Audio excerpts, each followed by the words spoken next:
Irmãos em Cristo Jesus, saudações de paz para todos vocês, boa tarde, um ótimo sábado para todos. Nós já estamos entrando no ar com o nosso programa Teologia Bíblica. Você pergunta e a Bíblia responde. Sempre que você estiver disposto a perguntar, a Bíblia sempre estará pronta a te responder. Que Deus abençoe já todos os irmãos que estão entrando conosco online, tá certo? Eu peço a todos que já compartilhem essa live para mais pessoas, com os seus grupos do WhatsApp, com os seus grupos da família, da igreja, tá bom? Para que mais pessoas sejam abençoadas. Eu tenho sempre frisado aqui, queridos, que o nosso propósito não é autopromoção, muito menos autoprojeção. O nosso propósito aqui é 3. Primeiro, glorificar a Cristo, toda honra, toda glória e louvor seja dada única e exclusivamente ao nome de nosso Senhor Jesus. Segundo, promover o reino de Deus com a pregação do Evangelho. Terceiro, alcançar o máximo possível de pessoas com esta palavra. Então, que Deus abençoe vocês. Hoje nós estaremos, queridos, eu peço até desculpa aí o atraso, né? A gente marcou para 17 horas e ponto, mas por questão aí, né, do correria da vida, a gente acabou atrasando uns 20 minutos, mas estamos aqui como prometido e hoje estaremos trabalhando uma das temáticas mais controversas e mais polêmicas do povo de Deus. E olha que essa temática vem sendo discutida, né, há 2000 anos, muitos concílios e tem discutido e debatido esse assunto que considero eu de bastante relevância, propício e oportuno e que precisa ser discorrido no nosso tempo, hein? O arrebatamento da igreja, gente. Será antes do período tribulacional ou depois? Então, nós estamos com esse projeto aqui, o nosso programa, quem conhece, né, o teor, o conteúdo do nosso programa, sabe que é um programa que aborda temas teológicos, temas difíceis, temas polêmicos, e o nosso lema é esse: você pergunta e a Bíblia responde, porque a Bíblia Sagrada é o nosso manual de regra de fé e prática de vida. Então, hoje eu estou trazendo aqui nosso convidado especial, o reverendo Regivando Fausto, é um amigo querido, fraterno de longas datas. Eu, né, liguei para ele: Regivando, você pode ir lá discutir esse assunto? E ele de pronto nos atendeu. Eu quero louvar a Deus, agradecer por sua presença aqui, meu querido, está trabalhando essa temática conosco. A gente vai trazer pessoas dessas 3 correntes mais conhecidas, é o pré, o pós e o meso, tá? O meso vai ser difícil encontrar, mas quem sabe a gente encontra por aí, né? Então, há essas 3 correntes mais recorrentes, que é o pré-tribulacionismo, o pós-tribulacionismo e o meso-tribulacionismo. Já quero apresentar no sermão, já foi apresentado, já quero que o senhor, meu querido Regivando Fausto, já desse as suas considerações iniciais para que as pessoas te conheçam, né? Nós estamos aqui ao vivo pelo nosso canal no YouTube, Eduardo Medeiros. Aproveita, se inscreve no canal, ativa o sininho das notificações para que você esteja por dentro de todo o conteúdo que nós postamos. Então, Regivando Fausto, considerações iniciais. Amém, meu irmão. Desde já eu já quero cumprimentar aqui o autor deste programa, né? Meu amigo Eduardo Medeiros, que tem feito aqui esse programa com essa finalidade, né, de promover o reino de Deus.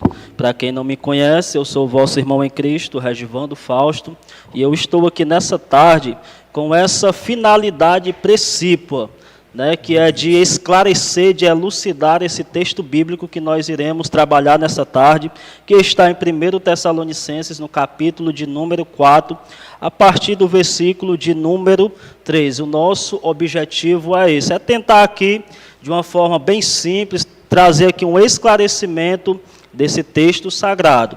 Eu já vou logo dizendo de início que eu não sou professor de teologia, eu sou apenas um estudante das Sagradas Escrituras. É bem verdade que eu já tive a oportunidade de fazer alguns cursos de teologia, já fiz o curso básico pela CATB, o curso Obreiro Aprovado, já fiz aí a Vida e as Cartas de Paulo na mesma instituição, fiz o curso médio pelo Estadec.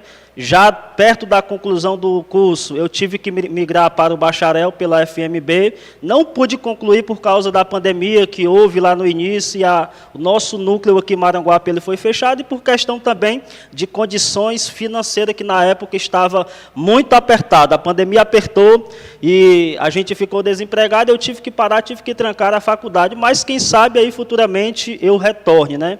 Atualmente eu estou fazendo um curso online, pela uma escola teológica, né, polêmica, mas eu estou aprendendo muito de linha calvinista, que é pelo Instituto Mackenzie. Duração é de 2 anos. No final desse ano eu estou concluindo aí, e a minha vida é essa, é estudar as Sagradas Escrituras com o único objetivo de promover a expansão do reino de Deus, de poder contribuir, trazendo aí a compreensão da palavra de Deus para todos os nossos amados irmãos em Cristo Jesus. Desde já, eu gostaria de pedir você que já está presente aqui conosco, para você compartilhar, se possível, essa live aí nos grupos do WhatsApp, aí nos grupos do Instagram, né? Você convide aí aquele seu irmão para estar participando deste programa nessa tarde, que nós temos a finalidade aqui, através do estudo bíblico, abençoar a sua vida. Eu entendo, irmão Eduardo, que no momento que a gente senta à mesa para estudar as Sagradas Escrituras,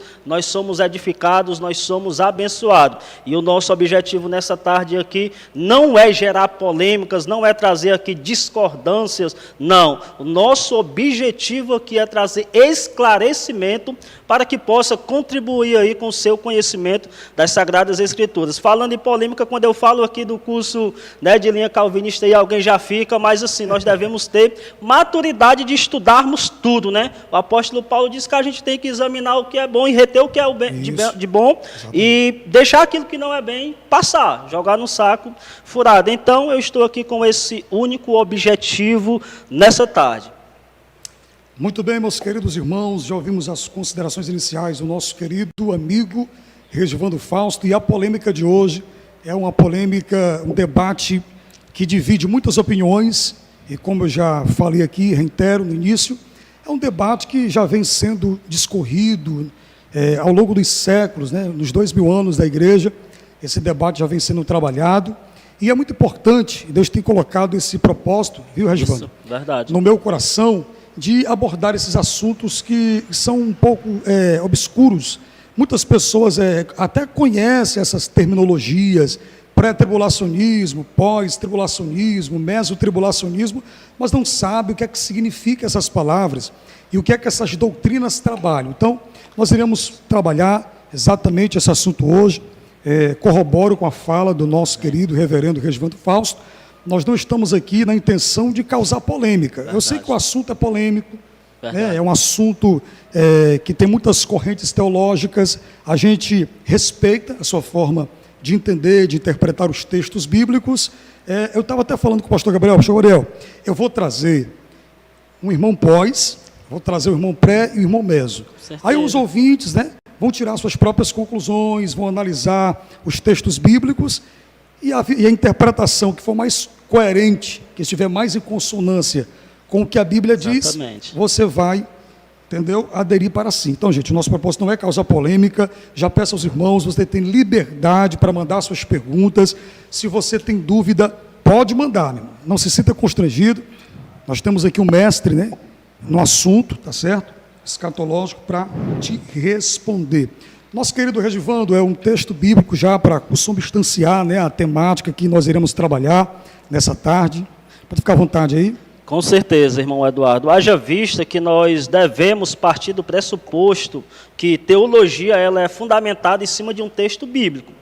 Nós vamos trabalhar aqui nessa tarde em cima de texto bíblico. Eu não venho aqui trazer aqui especulações, elucubrações, trazer aqui achismo, não. Eu venho apresentar o texto bíblico. Eu entendo, eu como estudante das Sagradas Escrituras, creio que assim também o irmão Eduardo Medeiros, que teologia se faz em cima de texto bíblico. E nós vamos trabalhar nessa tarde aqui, em cima desse texto, que está em 1 Tessalonicenses, capítulo de número 4. Eu já peço você aí que está aí nos assistindo, que pegue a sua Bíblia, que pegue aí o seu bloco de anotação, pegue caneta, pegue aí o seu marca-texto, para você aí anotar algumas coisas que com certeza será de suma importância para a compreensão do texto bíblico. Que nem eu falei, nós vamos trabalhar aqui em cima do texto bíblico. E o texto que foi escolhido aqui pelo irmão Eduardo foi o texto que está em 1 Tessalonicenses, capítulo 4, versículo 17, que é o versículo mais utilizado, né? O versículo 16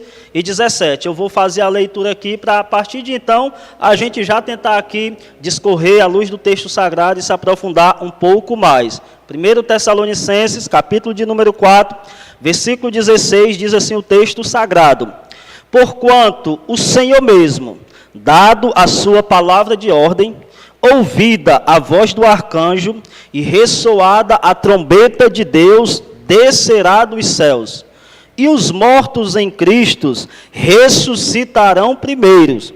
Depois nós, os vivos, os que ficarmos, seremos arrebatados juntamente com ele nas nuvens, para o encontro do Senhor nos ares, e assim estaremos para sempre com o Senhor. Então, Eduardo, o texto que nós vamos estar discorrendo nessa tarde é justamente esse texto. É bem verdade que a gente vai recorrer aqui a outros textos que faz parte aqui do contexto tanto imediato como do contexto geral de 1 Tessalonicenses, capítulo de número 4. Esse texto aqui, né, é um texto que é bastante utilizado aí para tanto os teólogos, os estudiosos da Bíblia Sagrada, de linha pré, como de linha meso, ou linha mid, como os pós-tribulacionistas. É um texto aí bastante recorrente, bastante utilizado, e é esse texto que nós vamos trabalhar nessa tarde, não é isso, irmão Eduardo?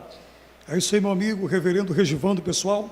Eu peço mais uma vez a você que está entrando conosco aqui ao vivo na live, na plataforma do YouTube, canal Eduardo Medeiros. Já peço que você vá compartilhando, gente, com os grupos da família, com os grupos dos seus irmãos da igreja, tá bom? Do WhatsApp, para que mais pessoas possam receber essa palavra e sejam edificados. Fazendo assim, você estará sendo um canal de Deus, o instrumento do Senhor, para edificar alguém, tá certo? Já aqui, mandando a paz do Senhor, um ósculo santo, um abraço fraterno a todos os meus amigos e irmãos que estão entrando aqui conosco, descontraindo com o Rodrigo. Boa tarde, Rodrigo, Deus abençoe. Pastor Jefferson também está conosco aqui. O nosso querido mestre Berg Souza, um amigo fraterno que temos. Vamos trazer ele aqui também, para a gente estar trabalhando temas relevantes para o povo de Deus. Professores Nosso Tempo, excelente, parabéns, Deus abençoe, em nome de Jesus. Reverendo Regivando, vamos trabalhar essa temática que é muito importante. Isso. Porque esse assunto ele divide muitas opiniões, haja vista que existem muitas linhas de interpretação acerca se o arrebatamento da igreja será antes ou depois da grande tribulação. São essas duas correntes teológicas mais recorrentes e conhecidas, né? O pré e o pós. O meso, nem tanto. Consubstanciado, meu querido Regivando, nesse texto, foi o texto base que nós escolhemos para a nossa temática. Eu vou logo lançar a pergunta bomba. Eu sei que os irmãos vão entrar, vão perguntar. Amém. Nós estaremos aqui 2 sábados discorrendo sobre esse assunto, vamos ter tempo ainda, né? Meu querido Regivando, à luz do texto em apreço, Jesus volta antes ou depois do período tribulacional? Existe base no texto que você leu para afirmar que o arrebatamento da igreja dar-se-á antes ou depois da grande tribulação? Pronto, esta pergunta aí, né, irmão Eduardo, ela é uma pergunta que considero eu de grande importância. É uma pergunta aí muito interessante, até porque ela parte a partir do texto bíblico. É uma pergunta que você fez aí, se à luz do texto bíblico, né, tem margem aí para a igreja ser arrebatada antes da grande tribulação. E assim, antes de eu adentrar aqui e lhe responder, eu gostaria aqui de deixar bem claro que aquilo que eu vou falar aqui nesta tarde, o pensamento que eu vou expor aqui, eu não vou impor o pensamento, eu vou apenas expor o meu pensamento à luz do que eu entendo do texto bíblico, né? Eu não quero aqui impor, só quero que os irmãos olhem para o texto bíblico nessa tarde comigo e tirem as suas próprias conclusões, né? Eu entendo que nós, como os cristãos, nós somos livres para expressar os nossos pensamentos, haja vista que nós não participamos de um sistema ditatorial, onde nós não podemos expressar o nosso pensamento, a nossa opinião. E isso nós temos amparo tanto nas Sagradas Escrituras, como na nossa própria Constituição Federal. No artigo 5º, no inciso 4, diz lá que é livre a manifestação do pensamento, ou seja, eu tenho o direito de expressar o meu pensamento, né? A gente tem esse direito, mas é claro que eu não posso impor, né? Eu tenho apenas que expor. E o pensamento que eu vou expor nessa tarde aqui, ele vai diretamente, Eduardo, não contra as pessoas, né? Haja vista que, apesar de eu pensar um pouco diferente, mas isso não me dá o direito de falar ou de pensar contra as pessoas, contra os meus irmãos. Exatamente. Mas tudo que eu vou falar aqui vai contra uma ideia, contra uma sistematização que julgo eu e falo isso com muita humildade, com muito temor no coração, julgo eu que eu não vejo bases bíblicas para tal pensamento. Então, o que eu vou falar aqui, ele vai contra as ideias, fica no campo da teologia, no campo acadêmico, no campo das ideias, nada contra os irmãos em si, mas contra uma sistematização pré-tribulacional. Então, já respondendo à sua pergunta, à luz do texto bíblico, o texto me dá margem para acreditar que a igreja ela é arrebatada antes da grande tribulação. Essa pergunta nós devemos fazer ao próprio texto bíblico, e que nem eu já falei, eu convido você a pegar a sua Bíblia, abrir a Bíblia no capítulo 4 de 1 Tessalonicenses, você pegar a caneta aí para você fazer algumas marcações. Então, à luz do pré-tribulacionismo, ou seja, da linha, da vertente escatológica que acredita que a igreja ela é arrebatada antes da grande tribulação, eles acreditam, à luz desse texto sagrado, especificamente aí, versículo 16 e o versículo 17, que a igreja ela é arrebatada antes da grande tribulação, ou seja, a igreja ela não passará pela grande tribulação, isso na visão pré-tribulacionista. Mas vamos dar uma olhadinha aqui com cuidado para o texto bíblico, porque infelizmente eu não vou generalizar, dizer que são todos, mas a maioria aí dos escatólogos pré-tribulacionistas, eles pegam apenas o versículo 16 e o versículo 17, mais precisamente aí o versículo 17 que diz: depois nós, os vivos, os que ficarmos, seremos arrebatados juntamente com eles para o encontro do Senhor nos ares, e assim estaremos para sempre com o Senhor. Paulo aqui na primeira carta aos Coríntios, aos Tessalonicenses, perdão, irmão Eduardo, a mensagem principal aqui, a verdade principal do texto que Paulo ele estava passando para a igreja, ele não estava tratando especificamente de uma ordem cronológica de quando ia acontecer o arrebatamento da igreja, mas a verdade central, à luz do texto, é uma mensagem de consolação.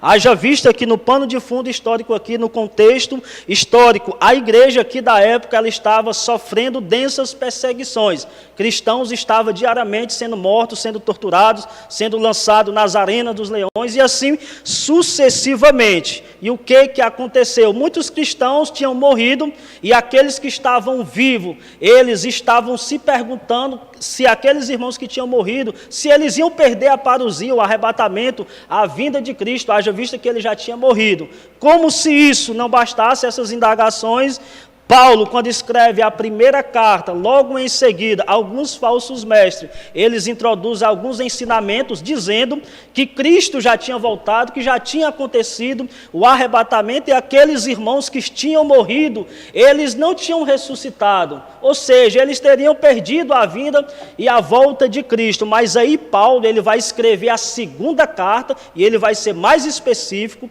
ele vai se aprofundar mais nessa temática acerca da volta de Cristo. E a mensagem central que Paulo ele dá aqui é: Cristo ele ainda não voltou, ele ainda vai voltar, e antes que ele volte, é necessário que aconteça aí alguns eventos. A gente vai tratar no segundo capítulo da segunda carta aqui aos Tessalonicenses. Então, a verdade central para situar os irmãos ao texto é essa, era uma mensagem de consolação, que no entanto, que na conclusão do texto, ele vai dizer: consolai-vos uns aos outros com estas palavras. Pois bem, dito isto, vamos para o texto.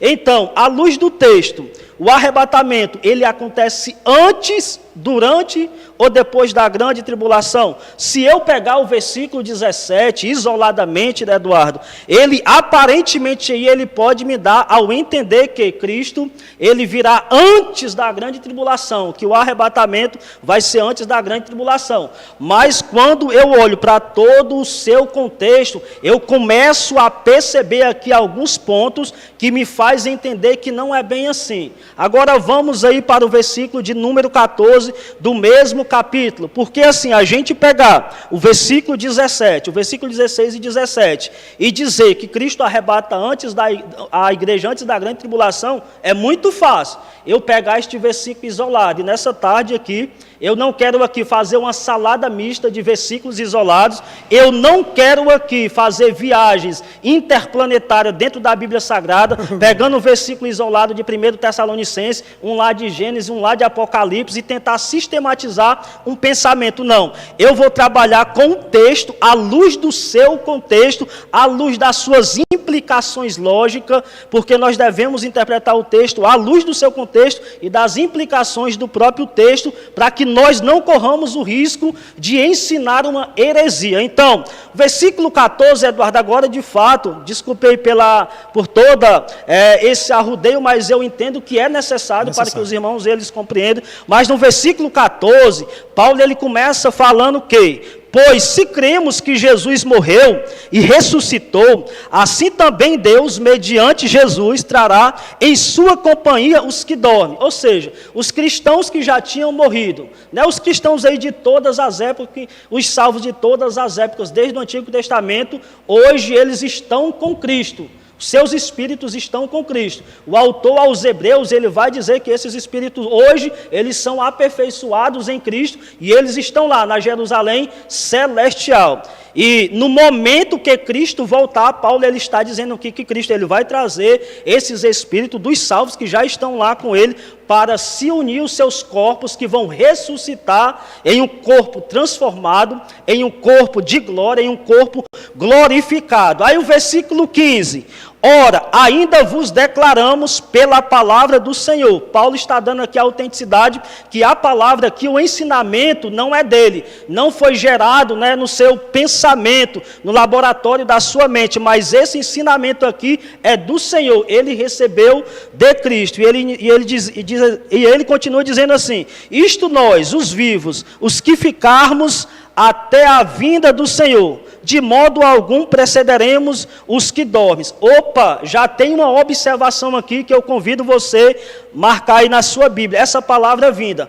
Paulo, ele diz que na vinda do Senhor, aqui no versículo 15, essa vinda, esta palavra aqui no grego é parousia, e ela significa uma vinda visível, gloriosa, manifestar-se. Essa palavra aqui significa mostrar-se, se revelasse, aparecer-se. Essa palavra aqui é a vinda gloriosa de Cristo, que todo olho o verá. Esta vinda aqui, ela está lá em Mateus, capítulo de número 24, a partir do versículo 31, ela está em Marcos, capítulo 13, perceba, Eduardo, que eu estou dando aqui nessa tarde texto bíblico, e detalhe, esses textos aqui são paralelos, estão falando da mesma temática, que é da parousia, que é da volta de Cristo. Marcos 13, 2 Tessalonicenses, capítulo 2, Apocalipse 1, 7, vai falar desta vinda aqui, a parousia, a vinda gloriosa. Então, quando é que vai acontecer o arrebatamento do versículo 17?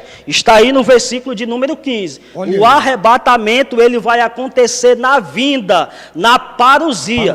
Perceba, Eduardo, aqui, meu querido, amado ouvinte que está nos vendo nessa tarde, aqui Paulo, ele não fez uma distinção, ele não fez uma separação de dois eventos. Paulo, ele não está dizendo aqui que o arrebatamento vai se dar antes da grande tribulação e a vinda, a parousia de Cristo vai acontecer após 7 anos após a grande tribulação. Paulo, ele não fez essa distinção, ele não separou. Arrebatamento e vinda gloriosa é o mesmo evento, é algo que vai acontecer simultaneamente, concomitantemente. Então, quando é que vai acontecer o arrebatamento? Respondendo de fato a sua pergunta, Eduardo, Eduardo? O arrebatamento da igreja vai acontecer na vinda de Cristo, na sua parousia. Por quê? O pré-tribulacionismo, ele diz que primeiro Cristo, ele arrebata a sua igreja antes da grande tribulação. Detalhe, com base aqui em 1 Tessalonicenses. Porque na visão pré-tribulacionista, Cristo ele vem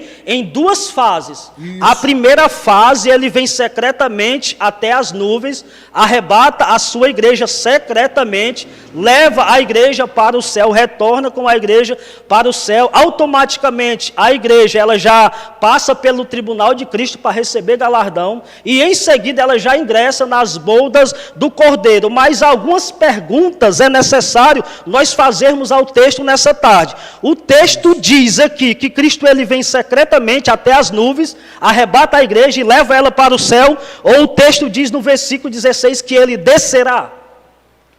Algum momento o texto diz aqui que ele vem secretamente, arrebata a igreja, leva a igreja para o céu, e em nenhum momento o texto diz isso, pelo contrário. Paulo diz que na volta de Cristo, na sua vinda gloriosa, ele vai trazer os espíritos dos salvos que já estão com ele, para se unir os seus corpos, e ele vai dizer que neste momento, nesta vinda, a igreja ela vai passar pelo arrebatamento, né? Que nós conhecemos aí como o harpazo ou raptares. Então, a primeira fase na visão pré-tribulacionista, Cristo ele vem secretamente até as nuvens, arrebata a igreja e leva a igreja para o céu. Depois de 7 anos, Jesus Cristo ele vem na segunda fase da segunda vinda.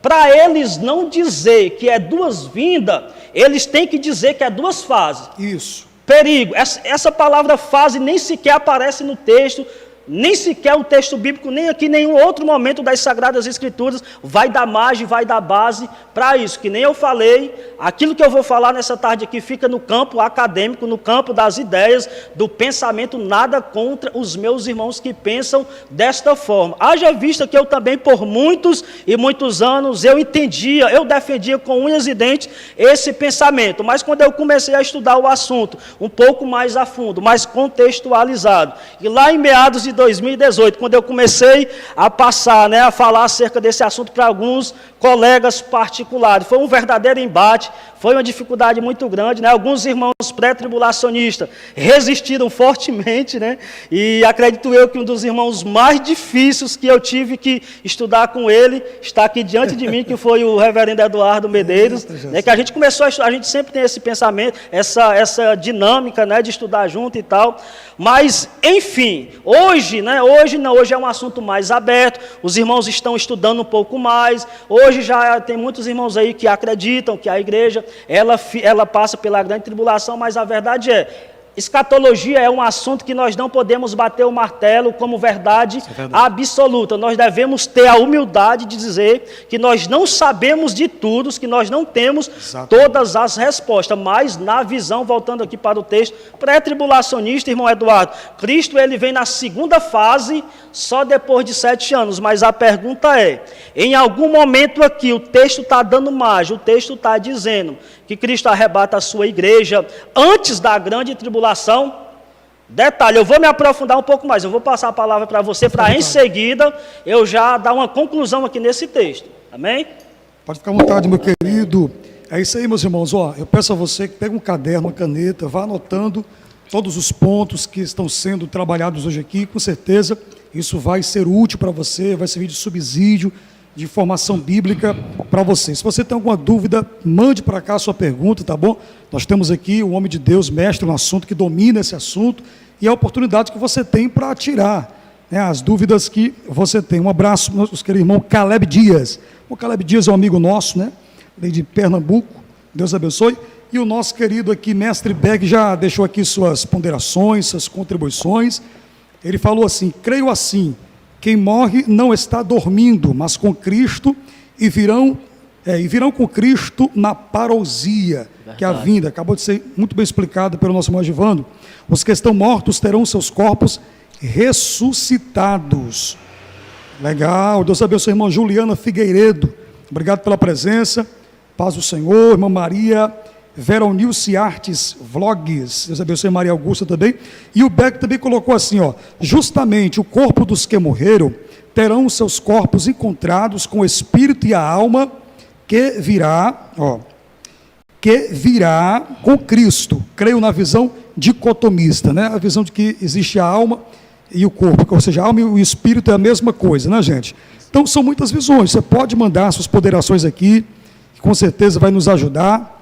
Que Deus abençoe todos vocês. Então, Regivaldo, quer dizer que a gente nós costumamos, nascemos dentro de um berço assembleiano. Isso. E a doutrina assembleiana é de cunho pré-tribulacionista. E a visão pré-tribulacionista, eles ensinam que Jesus virá em duas fases. Duas fases. Deixa eu te perguntar, Isso. existe texto bíblico para amparar, para fundamentar o tal arrebatamento secreto?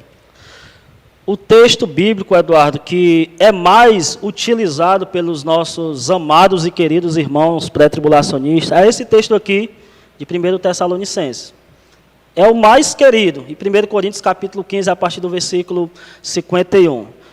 A primeira fase da segunda vinda de Cristo, Cristo ele arrebatar a igreja antes da grande tribulação.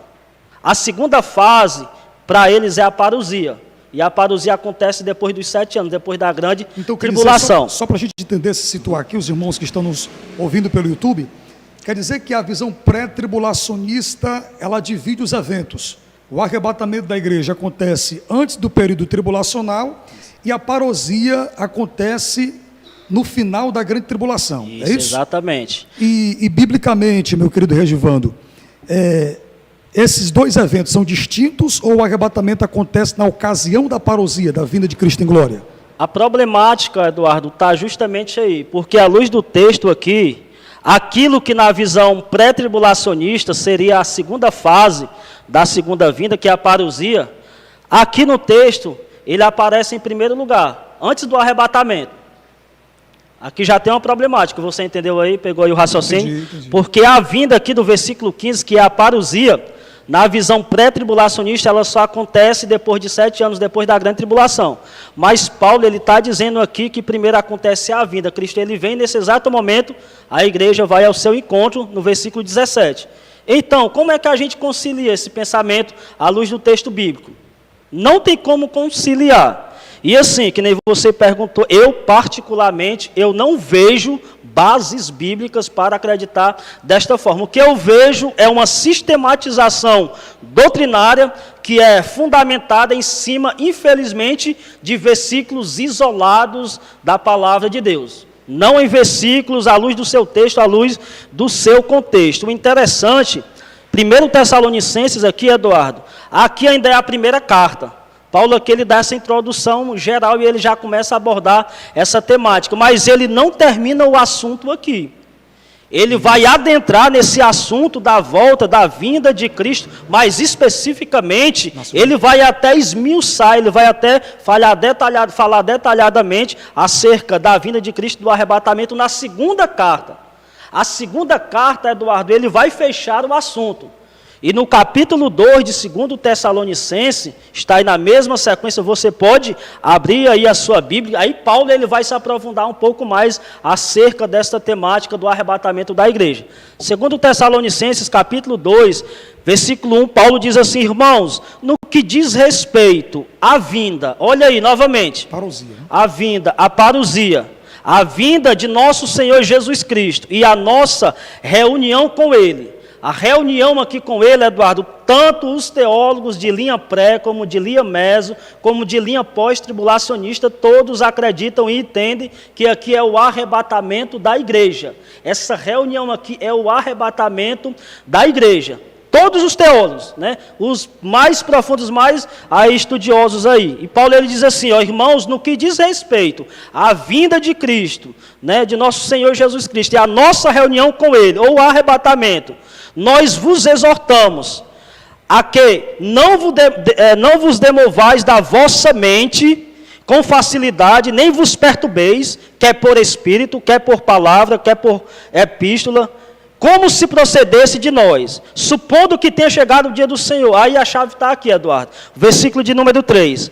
Aí, ó, ninguém de nenhum modo vos engane, porque isto o quê? O antecedente que Paulo está falando aqui é a parousia, a vinda do versículo 1 e a nossa reunião com ele, o arrebatamento da igreja. Paulo está dizendo, a vinda de nosso Senhor Jesus Cristo e a nossa reunião com ele, o arrebatamento, não vai acontecer sem que primeiro venha a apostasia e seja revelado o homem da iniquidade. Está aí no versículo 3. Ninguém de nenhum modo vos engane, porque isto não acontecerá sem que primeiro venha a apostasia e seja revelado o homem da igreja. O homem da iniquidade, o homem do pecado, né? Então, Paulo aqui, ele é bem claro, Eduardo. Ele é bem claro, ele é bem cristalino, ele é bem transparente. Paulo está dizendo que a vinda, a parousia, o retorno de Cristo e a nossa reunião com Ele, a palavra reunião aqui no grego é epsinagogue. Essa palavra aqui, ela aparece lá em Mateus, no capítulo de número 24, a partir do versículo de número 31, quando Cristo ele virá em glória, e o texto diz lá que Ele enviará os seus anjos para reunir os seus escolhidos, os seus ecletos, desde uma margem a outra da extremidade da terra, dos quatro cantos, dos quatro ventos da terra. E a palavra ela reunir é a mesma palavra aqui, epsinagogue, é uma reunião celestial, é o ajuntamento dos salvos, daqueles que foram fiéis a Cristo. O interessante é que Paulo aqui na primeira carta, ele falando dessa temática, ele disse, eu não falo por mim, esse ensinamento não é meu, eu falo por palavra do Senhor, é do Senhor. Por quê? Porque Paulo aqui, ele aprendeu com Cristo. Pedro, os apóstolos que escreveram aqui, Eduardo, as cartas, todos eles aprenderam com Cristo. As cartas, ela é uma explanação, uma explicação mais esmiuçada daquilo que Cristo falou nos evangelhos. A escatologia da igreja do reino de Deus, ela está em Mateus capítulo 24 e nos textos paralelos. E detalhe, os apóstolos, o apóstolo Pedro, João, eles estavam lá no momento que Cristo ensinou. Paulo aqui, ele vai receber os ensinamentos do Cristo já ressurreto e glorificado. E Paulo está dizendo aqui, Eduardo, que o arrebatamento, a nossa reunião com ele, não vai acontecer sem que primeiro aconteça dois eventos. Quais são? Está aí no versículo de número 3. São dois. A apostasia.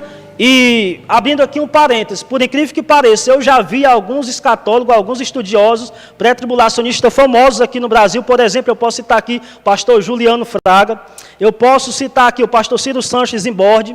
Eles já tiveram a ousadia de dizer que essa apostasia aqui pode se aplicar ao afastamento da igreja, ao arrebatamento. Não só ele, mas como outros. Apostasia aqui, Eduardo, é o abandono da fé. Isso. É abrir mão da fé, afastar-se da fé, conscientemente. Todas as vezes que aparece essa palavra apostasia aqui, no Novo Testamento está falando de alguém que abandonou a fé, que voltou atrás, que deixou Cristo. Não tem como, Eduardo, aqui é um erro grotesco, você dizer que essa apostasia aqui fala do arrebatamento. Por quê? Porque então tem dois arrebatamentos no mesmo versículo, na mesma sequência. Olha a problemática, pessoal, olha a problemática. E as coisas ficam mais estreitas aí, né, com todo respeito para o pré-tribulacionismo. Por quê? Porque, infelizmente, o pré-tribulacionismo, ele faz aí um malabarismo nesse texto bíblico para dividir ele em duas partes. Assim como lá na primeira carta, no capítulo 4, ele divide essa vinda de Cristo em duas fases, ou duas etapas. Na primeira etapa, que é o arrebatamento antes da grande tribulação, e na segunda fase, ou na segunda etapa, que é a segunda, após a grande tribulação. E eles dizem que aqui, Eduardo, fala do arrebatamento da primeira fase da segunda vinda. Por quê? Porque existe um detentor aqui do anticristo, que está impedindo o anticristo de se manifestar. E eles dizem que esse detentor aqui é a igreja que está impedindo o anticristo de se manifestar. Alguns aí já pensam diferente, né, dentro do pré-tribulacionismo. Uns dizem que é a igreja que está impedindo o anticristo de se manifestar. Outros pré-tribulacionistas já dizem que é o Espírito Santo, através da igreja, que está impedindo o anticristo de se manifestar. Mas tem duas problemáticas aqui que é necessário nós respondermos nessa tarde. A primeira, se aqui, Eduardo, fala do arrebatamento secreto, da primeira fase da segunda vinda, nós temos aqui um problema grotesco. Por quê? Porque essa vinda aqui do versículo 1 é a mesma vinda do versículo 8. Pode ler aí. Olha aí. Acompanhe comigo. A vinda do versículo 1 é a mesma vinda do versículo 8. E se aqui fala do arrebatamento secreto antes da grande tribulação, então quer dizer que o anticristo, ele vai ser destruído no momento do arrebatamento, porque no versículo 8, acompanhe aqui comigo o raciocínio. No versículo 8, Paulo diz que o anticristo, ele vai ser destruído, né, pelo Senhor Jesus, pela manifestação da sua vinda. Olha aí, pessoal. Paulo está dizendo aqui no versículo 8 que o anticristo ele vai ser destruído nessa vinda. E se essa vinda aqui é a primeira fase da segunda vinda, a pergunta que eu faço é, e eu peço os meus irmãos para deixar aqui o comentário aí no rodapé do vídeo. Quer dizer que o anticristo ele vai ser destruído no momento do arrebatamento, sendo que no momento do arrebatamento ele ainda nem se manifestou? Olha aí, vá anotando tudo que está sendo tratado aí, pessoal. O assunto é polêmico, o assunto ele é controverso, divide opiniões, mas o lema do nosso programa é esse: a Bíblia responde. Nós não podemos fazer teologia no silêncio das Escrituras. Então nós precisamos, para formularmos uma doutrina bíblica, nos contextualizarmos em 3 a 4 textos bíblicos. A gente não pode, né, corroborando com a fala do nosso nobre querido amigo, reverendo Regivaldo Fausto, fazermos uma teologia pegando versículos isolados. Verdade. Porque isso é a lei da interpretação bíblica, da hermenêutica bíblica e da exegese, pessoal. Verdade. Texto sem contexto é pretexto para heresia. Então você precisa ler todo o contexto e analisar à luz do contexto. Uma pergunta aqui, irmão Giovanni, que o nosso irmão fez aqui, o nosso querido Rodrigo. Pode mandar. É do canal Descontraindo com Rodrigo. Ele fez uma pergunta aqui, e eu gostaria que o nosso querido Regivando respondesse. Se o próprio Cristo trata a morte como um descanso, o que dizer sobre isso? Ele tem dúvida acerca desse dormir, desse sono, né? Aí a gente já vai aqui culminar para uma outra temática, né? A temática que foi até abordada aí pelo comentário aí do meu amigo, né, o irmão Berg, né? Isso. Aí já é uma outra temática, né, que a gente pode trabalhar depois, né? Exatamente. Mas assim, o cristão, quando ele morre, ele morre em Cristo, ele não fica lá em um estado de inconsciência, né? Assim acreditam os mortalistas, né? Eles acreditam que quando o ser humano ele morre no físico, a sua alma ela fica ali em um estado de sono, mas nós, à luz dos textos bíblicos, nós entendemos que ela fica consciente. Se a gente pegar lá Lucas capítulo 16, se não me falhe a memória, naquela história lá do rico, né, e de Lázaro, a gente percebe que pós-morte eles estão conscientes, estão com as suas faculdades mentais ali todas ativas, mas talvez não seria o suficiente. Mas quando a gente vai para Filipenses, capítulo de número 1, Eduardo, a partir do versículo 20, o apóstolo Paulo ele vai discorrer dizendo que o desejo dele era que Cristo, o desejo dele era que era partir e estar com Cristo, isso, que era algo incomparavelmente melhor. Mas por amor aos irmãos, ele preferiu ficar. Ora, se Paulo ele quer ir para estar com Cristo, né? Detalhe, o texto lá, a palavra lá dá no entendimento de que é algo que está ativo, que está acontecendo, que está ali sendo discorrido, não é algo ali estático, que está morto, que está dormindo. Paulo ele queria partir para estar com Cristo lá. Ora, se ele queria estar com Cristo, ele não queria para ir dormir lá no céu, né? Lá em aos Coríntios também, ele também vai falar que, né, quando esse tabernáculo terrenal ele se desfizer, né, nós temos uma morada lá celestial, estaremos com ele. Todos os textos bíblicos, que tem mais, tem muitos, né, que nem eu falei aí, é uma outra temática, Eduardo, é uma outra temática. Verdade. Mas nós acreditamos que após morte, né, nós acreditamos que aqueles que morreram com Cristo, eles passam a estar com Cristo. O autor aos Hebreus também fala isso, né, aqueles que partem sem Cristo também, eles já estão já em um lugar já também de sofrimento, esperando aí a condenação eterna. Mas aqui a temática de hoje é se a igreja, ela passa ou não, na verdade é se o arrebatamento acontece antes ou depois da grande tribulação. E eu queria pedir aqui os irmãos que colocassem aí no comentário, porque essa vinda do versículo 1 é a mesma vinda do versículo 8. E se essa vinda aqui é o arrebatamento antes da grande tribulação, a pergunta que eu faço é, então, o anticristo, ele vai ser destruído, isso na visão pré-tribulacionista, o anticristo ele vai ser destruído no momento do arrebatamento, sendo que no momento do arrebatamento ele nem tem mesmo se manifestado. Como é que resolve essa questão? Segundo ponto, né? Se a igreja ela não passasse pela grande tribulação, Eduardo, isso daqui é necessário a gente ter aqui pelo menos um conhecimento básico de gramática, tanto bíblica como do nosso português. É necessário nós saber pelo menos ter um conhecimento básico da nossa língua. Né, o que é gramática, o que é uma construção textual, o que é um texto narrativo, dissertativo, o que é um texto injuntivo, enfim, para que a gente possa interpretar o texto da maneira correta. Se a igreja não passasse pela grande tribulação, não fosse passar, o apóstolo Paulo era para ter dito assim, já desde a primeira carta, o anticristo ele vai se manifestar. Aqui ele está alertando a igreja de uma apostasia, da manifestação do homem do pecado, que viria na eficácia, na força de Satanás. Paulo está alertando, está precavendo os cristãos. Se a igreja não fosse passar por esse período, Paulo era para ter dito assim, mas vocês não se preocupem não, porque quando ele se manifestar, nós já estaremos lá na glória. Isso. Estaremos tomando um chazinho da raiz de Jessé, lá na beira do rio da vida, lá na margem do rio da vida. E o apóstolo Paulo, ele está alertando aqui. Olha aí, então, pessoal, como é que ele vai alertar uma igreja a se precaver, a estar firme, a permanecer militante no reino, sendo que ele não está nesse presente quando o anticristo se manifestasse? Outra questão, né, que você me perguntou aí acerca do detentor.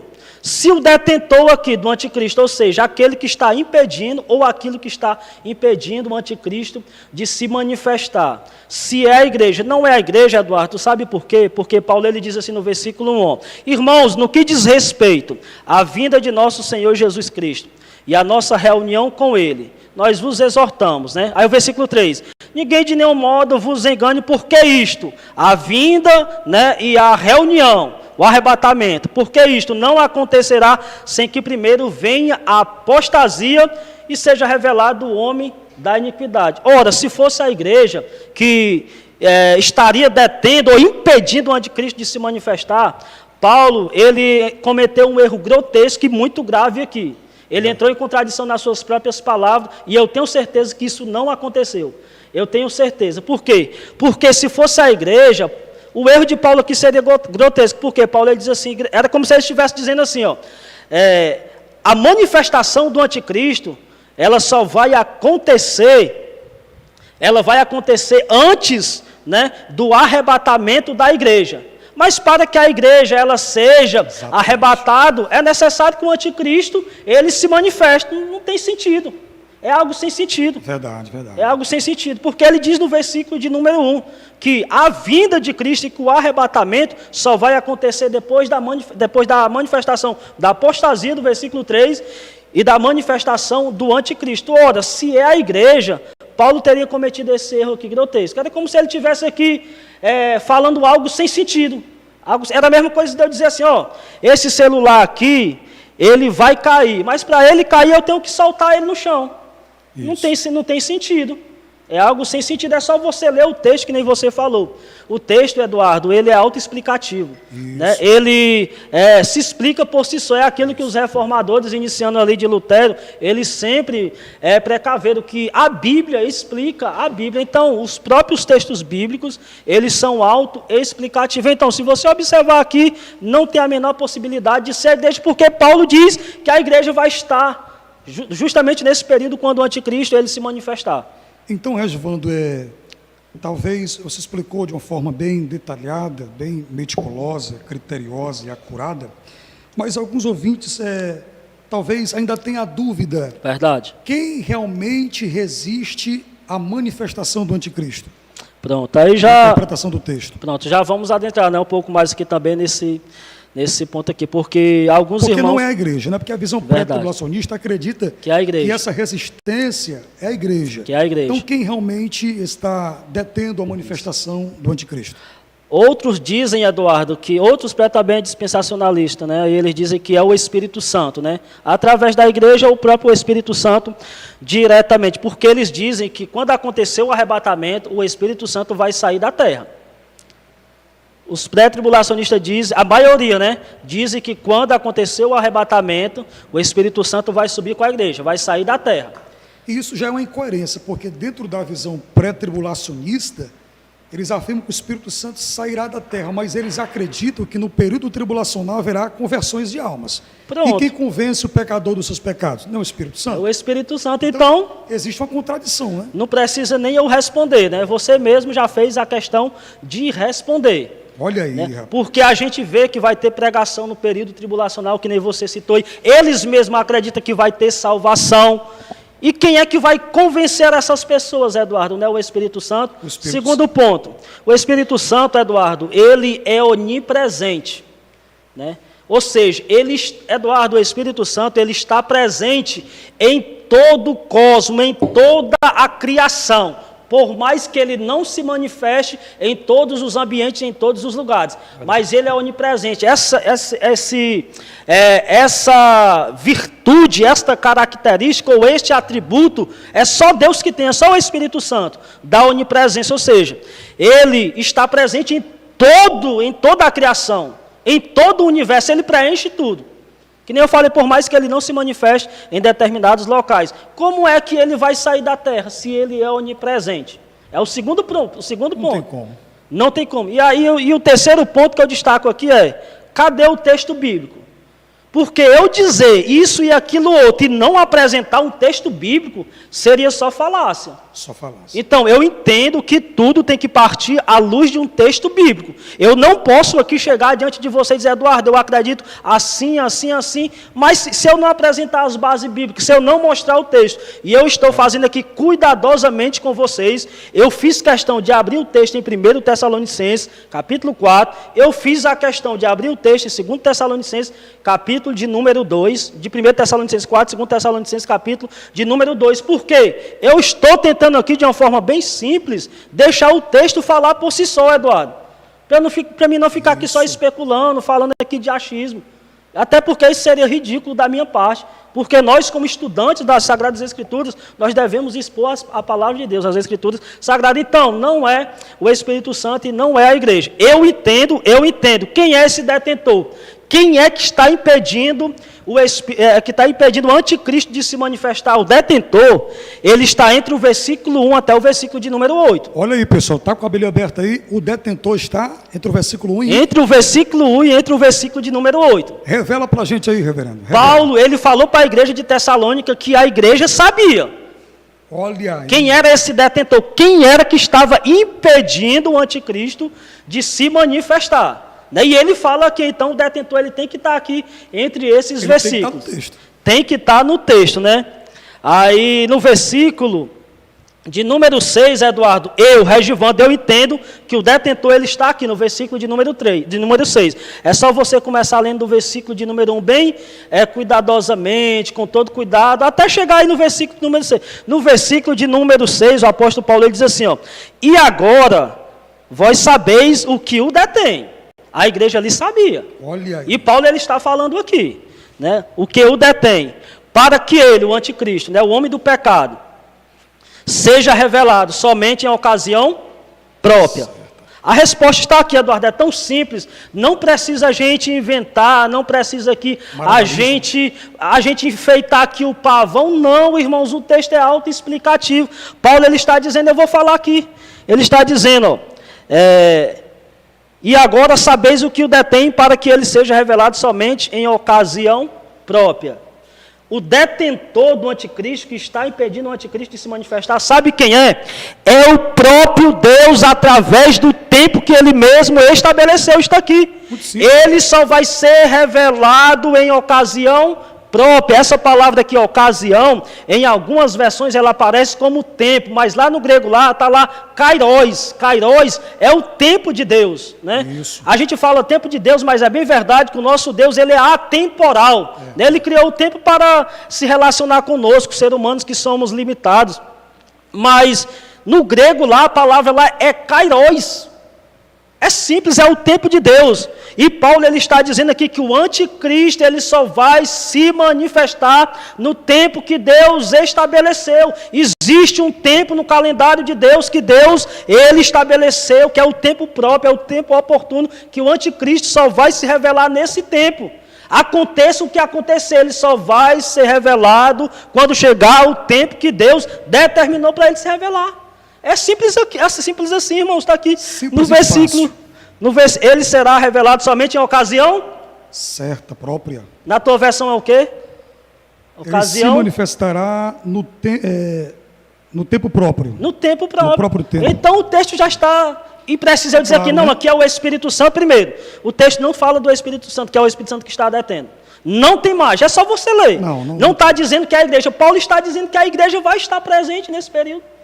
Que ela vai ser arrebatada após. Como é que vai ser a igreja que está detendo o anticristo de se manifestar? Então, é uma problemática, né, Regivando? A visão pré-tribulacionista, com todo respeito aos irmãos que defendem essa interpretação, né? Como o nosso querido Regivando, a princípio da sua fala, no começo do programa ratificou, eu corroboro com a fala dele, nós estamos aqui discutindo no campo das ideias, das interpretações que fica bíblicas. No campo das ideias, no nada campo de levar para o pessoal, gente. Certeza. Certo? Respeito você que diverge da nossa interpretação, tá certo?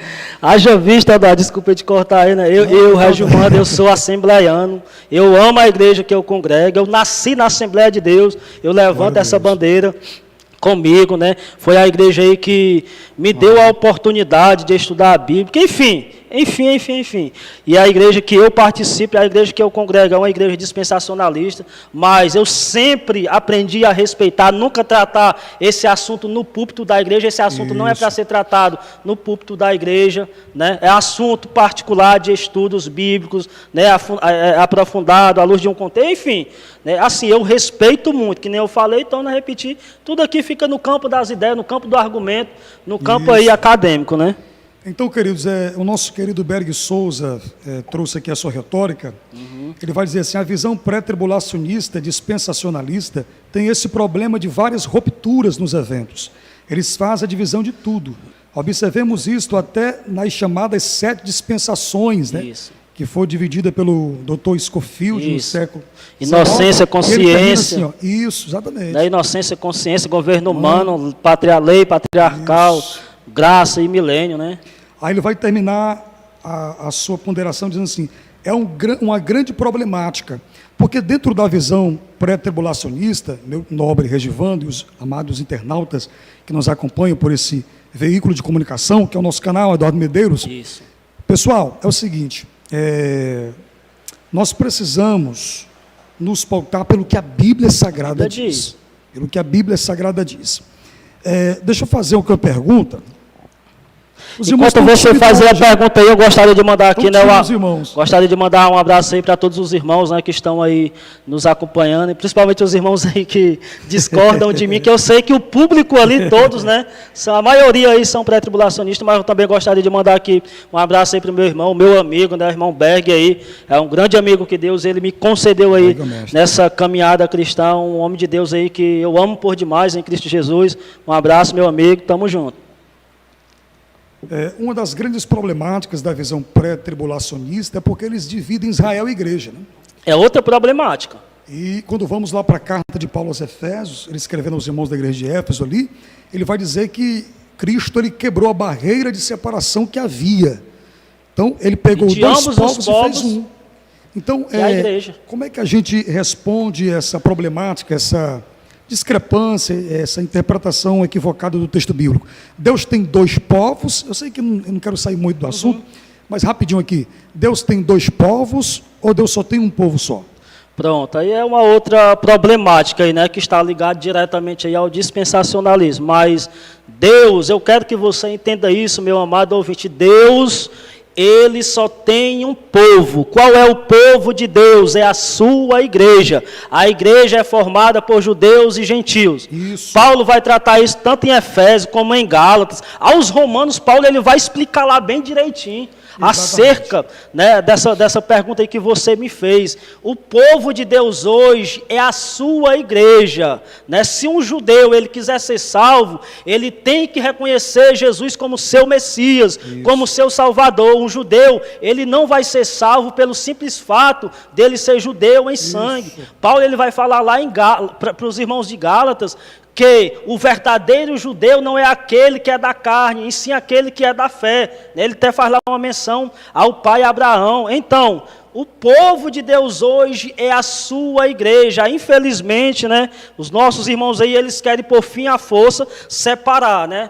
o povo de Deus em dois povos. Ele tem os judeus e tem a igreja. Mas quando a gente olha para a Bíblia Sagrada, Deus ele só tem um povo. É a sua igreja. A sua igreja é formada por judeus e por gentios. Esse é o povo de Deus, né? Todos. E hoje, detalhe, os judeus, se eles quiserem ser salvos, assim como todas as nações, assim como qualquer pessoa de qualquer nação, etnia, para ser salvo, tem que confessar Jesus Cristo como seu Salvador. Então ele diz assim, não, mas Deus ainda vai tratar com o seu povo judeu, né? A grande tribulação é um tratamento de Deus com Israel. A pergunta é, irmãos, onde é que está isso na Bíblia, pelo amor de Deus? Eu queria que me apresentasse um texto bíblico, você que pensa dessa forma, para a gente abordar, para a gente fazer questão de ler aqui ao vivo. Eu queria um texto bíblico, O povo de Deus é a igreja, eles querem por fim a força dizer, não, a grande tribulação vai ser um tratado de Deus para converter Israel. Eu pergunto, quem é que convence? Quem é que convence o ser humano? É a tribulação ou é o Espírito Santo? Olha aí. É a tribulação ou é o Espírito Santo? Biblicamente é o Espírito Santo. É o Espírito Santo de Deus. Então, se os nossos amigos lá, os nossos queridos judeus, eles quiserem ser povo de Deus, eles têm que confessar Jesus Cristo como seu Messias. Aí ele passa a ser povo de Cristo. Por quê? Ele é ingressado na igreja de Cristo, que é o verdadeiro Israel de Deus. O verdadeiro Israel de Deus não é o judeu lá nato. O verdadeiro Israel de Deus é a sua igreja, é o seu povo. Então, queridos, está aí essa dúvida, com certeza é a dúvida de muitas pessoas, né? Aqui no texto de Romanos, capítulo 11, vai falar sobre isso, o futuro de Israel, né? Rejeitou Deus o seu povo? De forma nenhuma. Na verdade, Israel foi quem rejeitou o Messias. Está lá em João, né? Capítulo 14, versículo 12, que eles veio para o que eram os seus, mas os seus não receberam. João 14, no capítulo 1. Isso, mas todos quantos o receberam, deu-lhes o poder de serem feitos filhos de Deus aos que creem no seu nome. Então, como Israel rejeitou o Messias, aqui em Romanos capítulo 11, Paulo vai dizer que Deus pega os zambuzeiros bravos, que eram os gentios, considerados pelos israelitas de sangue, como pessoas indignas de salvação, pessoas excluídas do reino de Deus. Aí Deus pega o zambuzeiro e enxerta na oliveira verdadeira, que é Cristo. Verdade. Mas, se os judeus reconhecerem Cristo como seu Senhor e Salvador, eles voltam a ser enxertados novamente. Com certeza, é o que Paulo vai dizer lá no finalzinho do versículo, do capítulo 11. Ele começa trabalhando esse assunto aí no capítulo 9, capítulo 10, capítulo 11. Né? Ele vai trabalhar ali a fundo nessa temática aí. Então, Eduardo, é desta forma. Temos aqui uma ponderação do nosso querido pastor Jefferson Souza, que esteve conosco no programa passado de abertura. O homem está aqui, viu, olhando aqui para mim. Ele está aqui, viu, gente? Ele está aqui presente. Ele tem quase 2 metros de altura. Hoje tem um cerco aqui, irmãos. Me colocaram aqui no meio de um cerco. Rapaz, só tem doutor aqui. Só nós dois que não estudamos, viu? Está aqui o pastor Gabriel. A gente fala assim, gente, é porque nós temos um carinho, já temos uma afinidade de longos tempos de amizade. Que Deus abençoe o pastor Jefferson, pastor Gabriel, são os pastores presidentes da Igreja Cristã Remanescente aqui em Maranguape. Pastor Jefferson vai fazer a sua retórica aqui, ó. Particularmente, creio que a posição que mais condiz com o ensino bíblico é o pós-tribulacionismo, ou seja, o arrebatamento da igreja ocorrerá após o período da grande tribulação. Olha aí, hein? Interessante, Eduardo, desculpe só te cortar aí, que eu lembrei, né? Pode ficar à vontade. Acerca do pré-tribulacionismo, né? Claro que isso aqui não seria um argumento bom ou um argumento forte. O maior argumento é apresentando o texto bíblico que a gente está apresentando nessa tarde. O pré-tribulacionismo, ele iniciou ali em meados de 1830, né, onde ele começou a ser ensinado. Mas é bem verdade que o pioneiro do pré-tribulacionismo aí foi um padre chamado Padre Emanuel Lacusa. Ele era um padre chileno, ele foi expulso do Chile e foi parar lá na Itália. E lá ele começou a ensinar, né, acerca que a igreja não passaria pela grande tribulação. Ele começou a dizer para os irmãos não se preocuparem, que a igreja ia ser arrebatada. E ele foi expulso da igreja católica. Ele era católico, assim como no início da igreja. E ele escreveu um livro, esse livro é até conhecido, que é A Vinda do Messias. E ele começou a ensinar isso, né? E quando ele foi expulso da igreja católica, ele fundou uma igreja. Ele fundou a Igreja Católica Apostólica Carismática, uma igreja que é muito conhecida hoje no mundo inteiro. E lá ele começou a ensinar acerca desse arrebatamento secreto. E lá, Eduardo, na época lá tinha uma jovem chamada Margaret MacDonald, que ela tinha 15 anos de idade, que ela passou a congregar com ele. E ela escutava ali frequentemente os ensinamentos dele, que a igreja não passaria pela grande tribulação. E após ela ouvir muitos e muitos ensinamentos, ela começou a ter sonhos. Nos sonhos dela lá, ela dizia que a igreja ela era arrebatada antes da grande tribulação. E isso começou a se permear. Na época, tinha um teólogo que era muito conhecido, muito famoso, que era o John Nelson Darby, né, que é o grande aí, teólogo aí do dispensacionalismo. E ele, alguns estudiosos hoje, alguns pastores pré-tribulacionistas aqui do Brasil, diz que ele não tem nada a ver com Margaret MacDonald, com o padre Manuel Lacuse e tal, mas quando você vai estudar a história, à luz das fontes seguras, mesmo fontes seguras verdadeiras, você percebe que ele bebeu das águas, né, do padre Lacuse, e ele, por ser um teólogo, ele pegou esses ensinamentos do padre Lacuse e dessa jovem, essas supostas revelações, e ele começou a sistematizar, começou a organizar, e foi ele que sistematizou a doutrina aí do pré-tribulacionismo. Aí o que acontece? Aí, lá em 1909, aconteceu lá a publicação da Bíblia, né, de Scofield, né, a Bíblia dispensacionalista aí, que acabou aí ganhando aí grandes repercussões, né? E para completar, depois veio a série lá, eu estou resumindo aqui para a gente caminhar aqui, né? E mais na frente lá, aconteceu lá a série lá do Tim LaHaye, né? Deixados para trás. Essa série, ela foi tão difundida no mundo inteiro, só para você ter uma noção, foram vendidos, Eduardo, mais de 70 milhões de livros, de cópias dessa série. Ela foi traduzida em 34 idiomas. Essa série aí difundiu o pré-tribulacionismo, espalhou, né, o pré-tribulacionismo massivamente em todo o mundo. Mas se você pegar desde o primeiro século, né, desde a origem da igreja primitiva, os próprios apóstolos, se você chegasse para um dos apóstolos de Cristo, para um dos cristãos primitivos, por exemplo, Policarpo, que foi um discípulo de um dos apóstolos, do apóstolo João, ele morreu com 85 anos, foi crucificado, né? Crucificaram ele, tentaram forçar ele a negar o seu Cristo. Ele disse: como é que eu vou negar Cristo? Eu sirvo ele 85 anos, ele nunca me fez mal, o meu Salvador. Queimaram ele, fizeram aquela coisa toda que nós somos conhecedores. Se você chegasse para um desses cristãos e dissesse para eles que a igreja não passaria pela grande tribulação, ele chamaria você de herege, dizia que você precisava se converter. Então, por mais de 1850 anos, toda a igreja, os apóstolos, os pais da igreja, que foram aqueles que foram após os apóstolos, os grandes reformadores, todos eles acreditavam que a igreja passaria pela grande tribulação. Que nem eu falei, isso não seria um argumento forte. O argumento mais forte é o que a Bíblia diz. E a Bíblia diz aqui, em 2 Tessalonicenses, que a nossa reunião com ele vai acontecer após a manifestação do anticristo, né? Outra problemática aqui, Eduardo, tem tantas problemáticas que precisam ser resolvidas à luz do fazer uma maratona só de escatologia para a gente, né? Porque o assunto é um assunto muito expandido, que rende muito, né? Rende muito.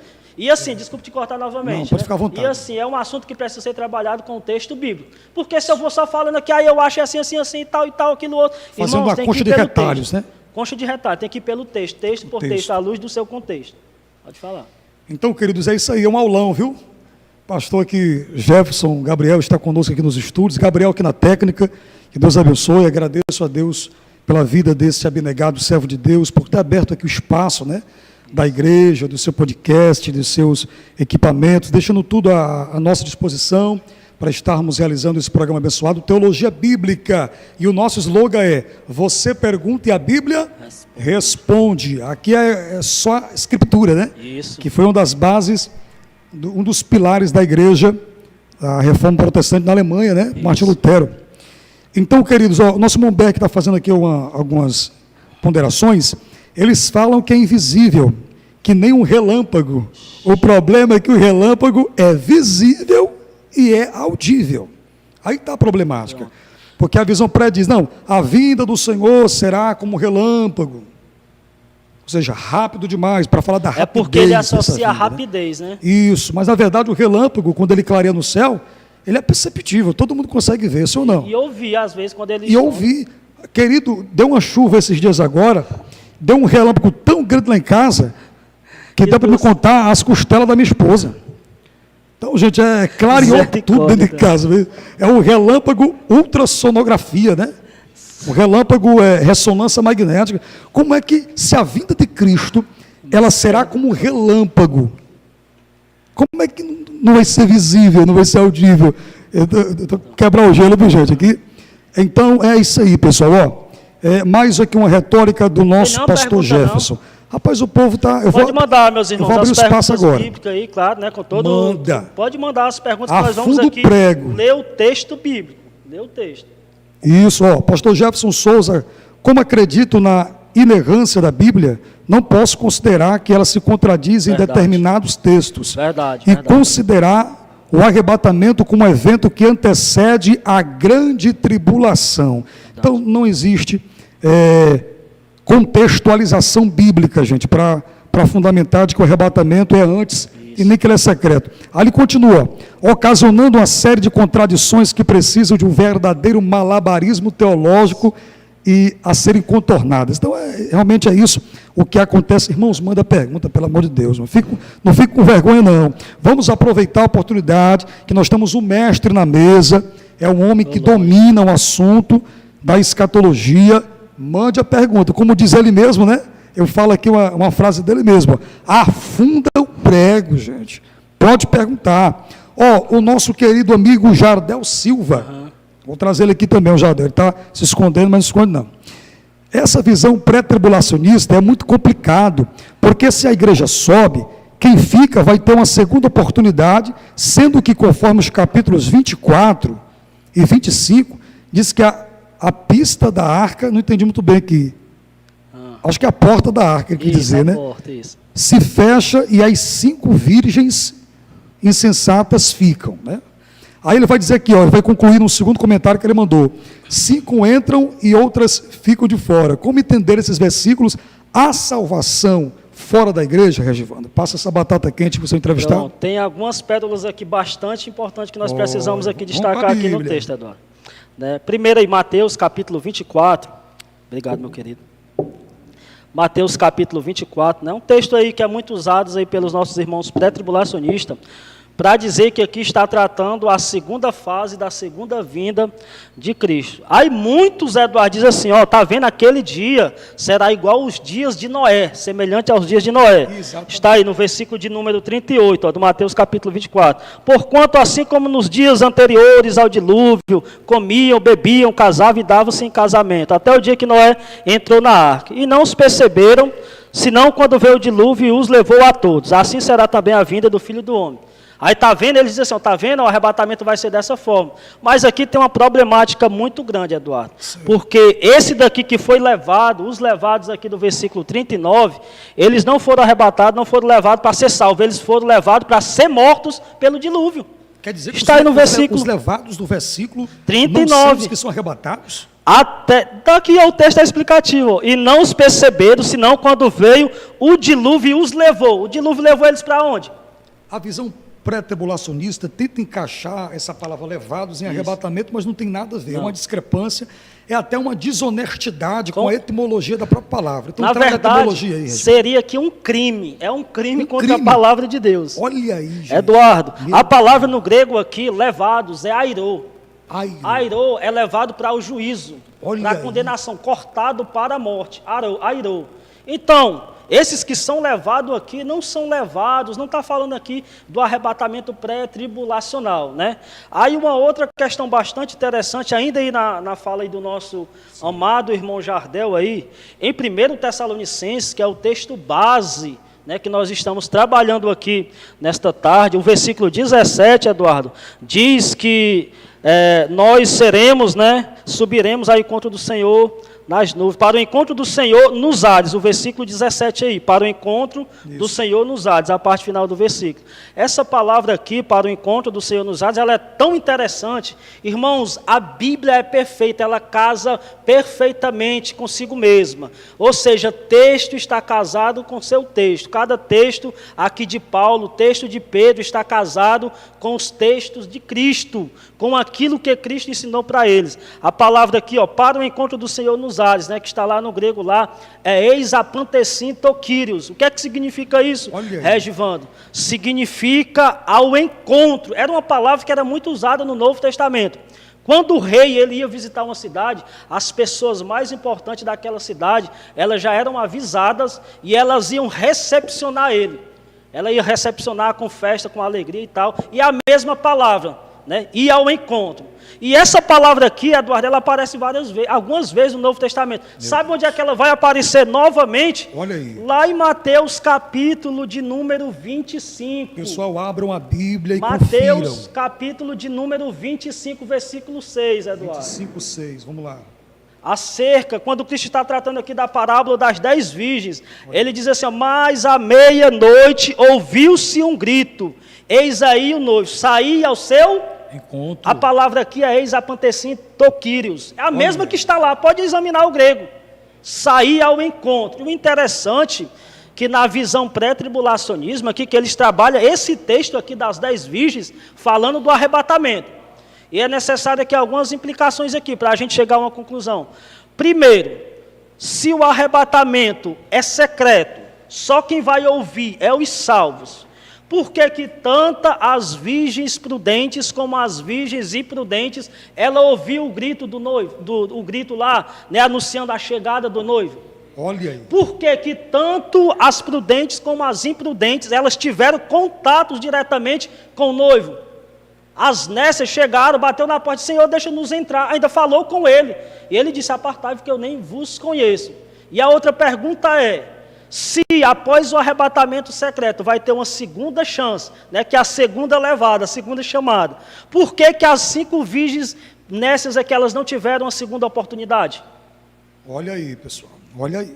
Porque é ensinado que após o arrebatamento, né, vai ter aí uma segunda oportunidade. Eduardo, a gente vai até que hora? Para a gente sintonizar aqui, falta quantos minutos? O assunto sobre escatologia é um assunto bastante expandido, né? Expansivo. Temos que fazer com uma maratona, né? Uma maratona teológica de vários dias para nós fecharmos o assunto, assim, esgotarmos o assunto. Que fechar o assunto, infelizmente, esse assunto ele dificilmente será fechado.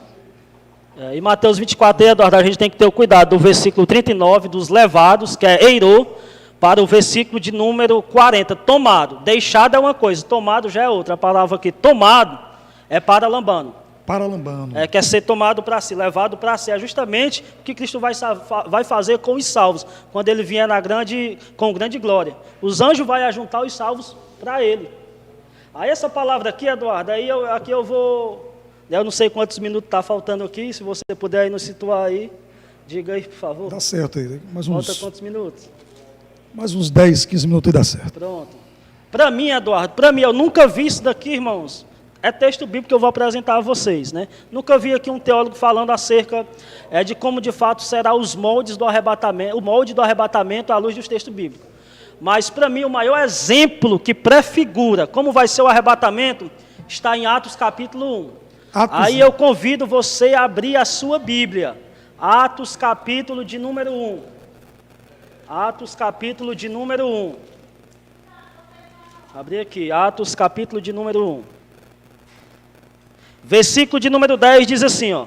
E estando eles com os olhos fitos no céu, enquanto Jesus subia, eis que 2 varões vestidos de branco se puseram ao lado deles.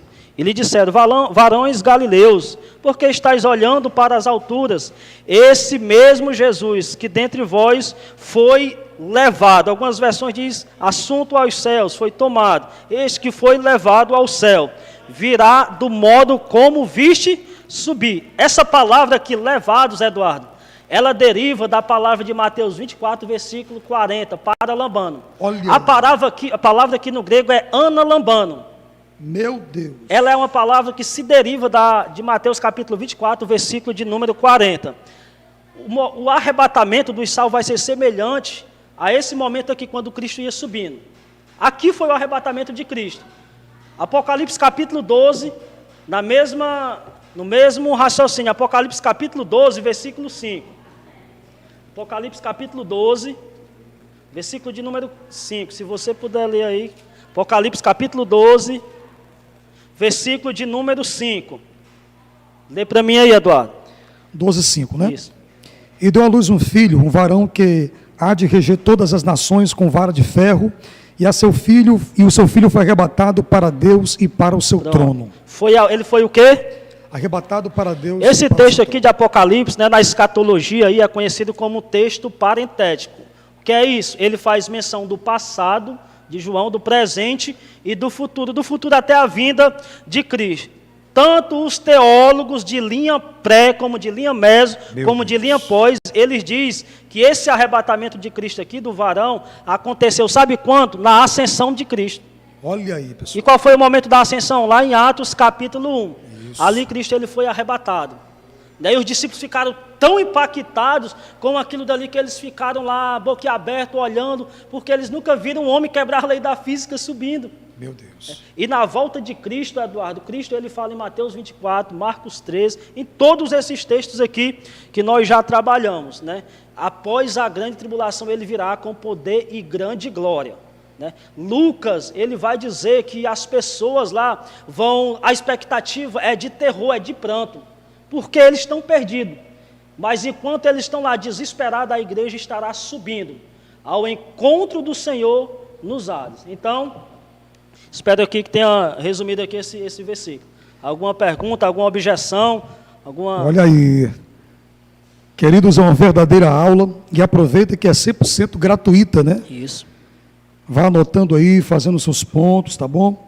Não vai dar para a gente escorrer todo esse assunto. Não, porque... Eu vou estar convidando o nosso querido amigo Regivando para estar vindo no outro sábado aqui, para a gente continuar esse assunto, tá bom?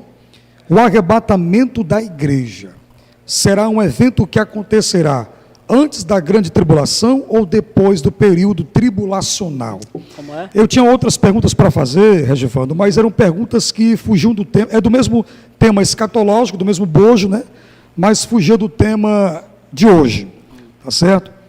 Porque a gente vai fazer outras maratonas teológicas sobre milênio, isso, sobre aonde é que a visão pré-tribulacionista encontra amparo bíblico, né, com substanciação bíblica, para falar de 7 anos de tribulação. Então tem muitos outros assuntos dentro dessa matéria chamada escatologia, né, que é 2 palavras gregas, escatos e logia, ou seja, doutrina, o tratado, concernente às últimas coisas. Então é muito bom ter você aqui. Deixa eu mandar aqui um abraço a todos os irmãos que já entraram conosco, que participaram, deixaram seus comentários, suas perguntas, suas retóricas. Um abraço fraterno ao nosso querido mestre Berg Souza, um amigo querido. A paz do Senhor Cícero Lima. É o Henrique aqui, ó. Acho que é o irmão Henrique, lá da Comadésima. Um grande abraço, querido. Professores Nosso Tempo, Deus abençoe, obrigado por sua presença. Descontraindo com o Rodrigo. Volte sempre, meu querido Rodrigo. É todo sábado, a partir das 17 horas. Deus abençoe. Irmã Maria Augusta, boa tarde, a paz do Senhor Jesus. Caleb Dias, nosso amigo, estive numa live com ele alguns meses atrás, ali de Recife, viu, de Pernambuco. Deus abençoe. O nosso irmão em toda a igreja ali, Pentecostal Brasil para Cristo. A nossa irmã Josélia Fausta, minha esposa também, né? Deus abençoe.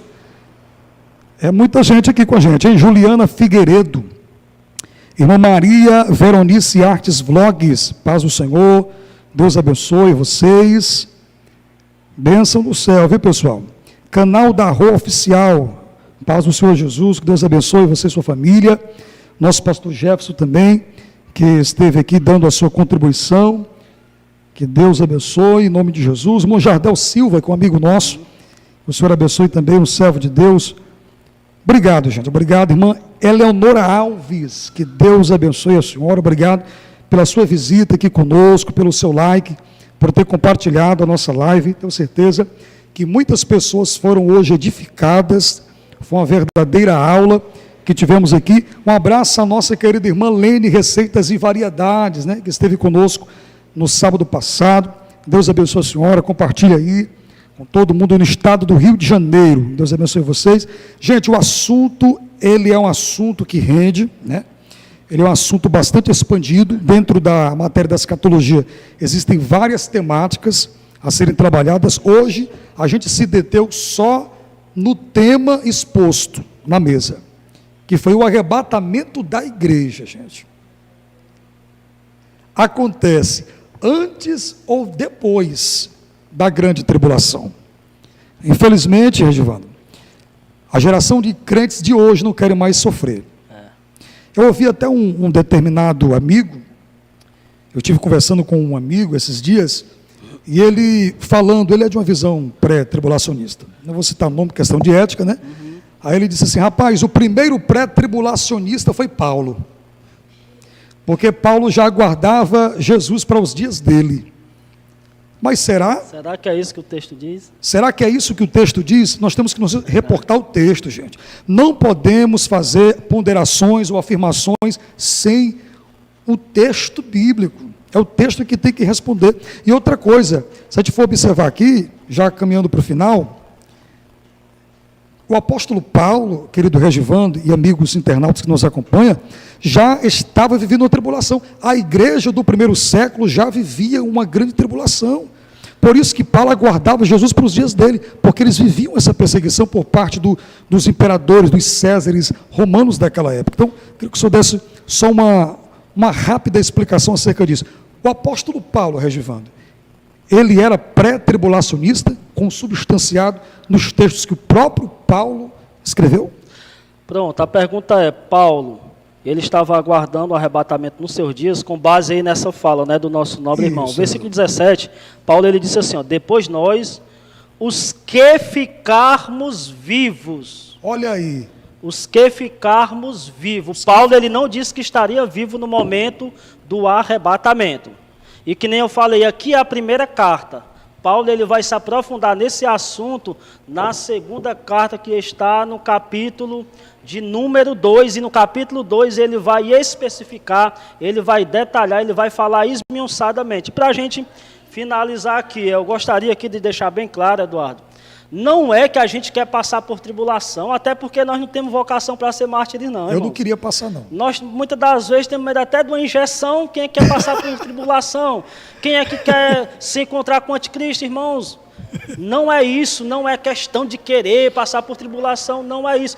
Queria eu que o pré-tribulacionismo tivesse certo. Seria melhor para mim como assembleiano. Eu já tentei, de todas as formas, encontrar amparo, né, na Bíblia, tentando ali fazer um link com o pré-tribulacionismo, tentando ver se o pré-tribulacionismo ele tem base bíblica, e infelizmente, né, eu não encontro. Queria eu que tivesse certo, que eles tivessem com a razão, mas quando eu olho para a Bíblia, Eduardo, não é isso que a Bíblia diz. Então, eu fico com o texto bíblico, aconteça o que acontecer, né?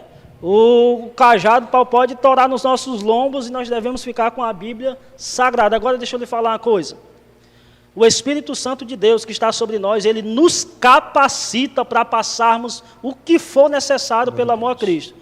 Ele nos capacita, nos dá graça para nós passarmos por qualquer tribulação nesta vida, até pela grande tribulação. E os cristãos que vão ser mortos, né, os cristãos que é morto por causa de Cristo, eles não estão sendo vencidos, não. Na verdade, eles estão vencendo o diabo, eles estão vencendo o inferno, Eduardo. Por quê? Porque eles estão morrendo como heróis de Deus, como mártires, como aqueles que são recebidos na glória. Então, que Deus em Cristo aí possa abençoar cada irmão, né? A pressão hoje aqui está meio grande, né?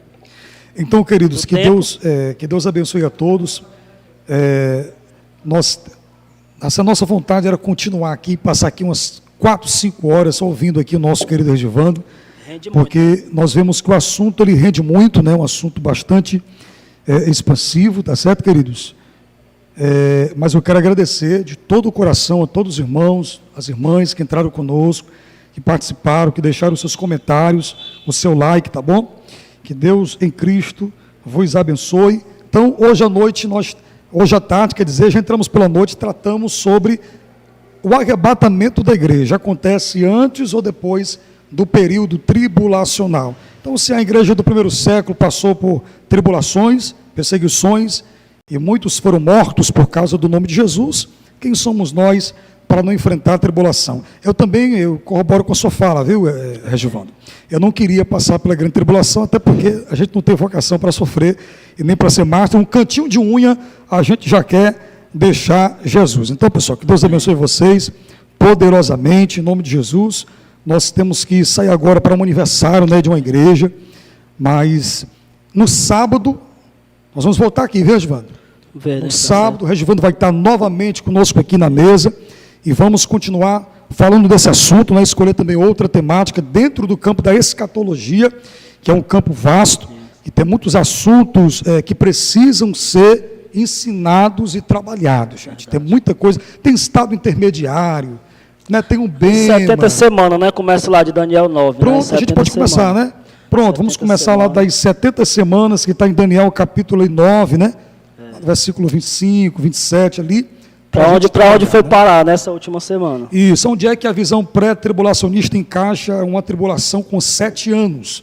Então, sábado que vem, você não pode perder, temos um encontro marcado novamente por essa mesma plataforma, canal Eduardo Medeiros. Você que não é inscrito ainda, se inscreve, ativa o sininho das notificações, para que você receba de primeira mão todo o nosso conteúdo. Que Deus abençoe, agradecendo aqui a presença do nosso querido irmão Regivando, que de pronto, de forma tão hospitaleira, nos atendeu nos convite. Eu espero que a dúvida e os questionamentos de muitos irmãos tenham sido respondidos, elucidados, em nome de Jesus. Vamos orar agora agradecendo a Deus por esse programa tão abençoado, né? Hoje os irmãos ficaram assim, um pouco tímidos, teve algumas perguntas, mas sábado que vem o assunto vamos se preparar, o assunto vai se aprofundar e pode ter certeza que muitas perguntas virão em nome de Jesus. Eu peço aqui com o nosso convidado, né, da noite, eu falo da noite porque é uma força do hábito, o nome já está de noite já. Regivando vai nos levar a Deus em oração. Amém. E agradecendo ao Senhor por esse programa. Amém. Pai, em nome de Jesus, nós já queremos te louvar, Senhor, e te agradecer por essa rica oportunidade que o Senhor nos concedeu de estarmos aqui, meu Deus, falando da tua poderosa palavra, meu Deus. Que nessa tarde o Senhor possa edificar a vida de cada irmão que está nos ouvindo, assim como a nossa também, meu Deus. Nós somos muito gratos a Ti por tudo, por essa oportunidade que o Senhor tem nos concedido de falarmos das Tuas grandezas e da Tua poderosa palavra. Nós te oramos, nós te louvamos e nós te agradecemos em nome de Jesus Cristo. Amém. Deus abençoe vocês em nome de Jesus, queridos.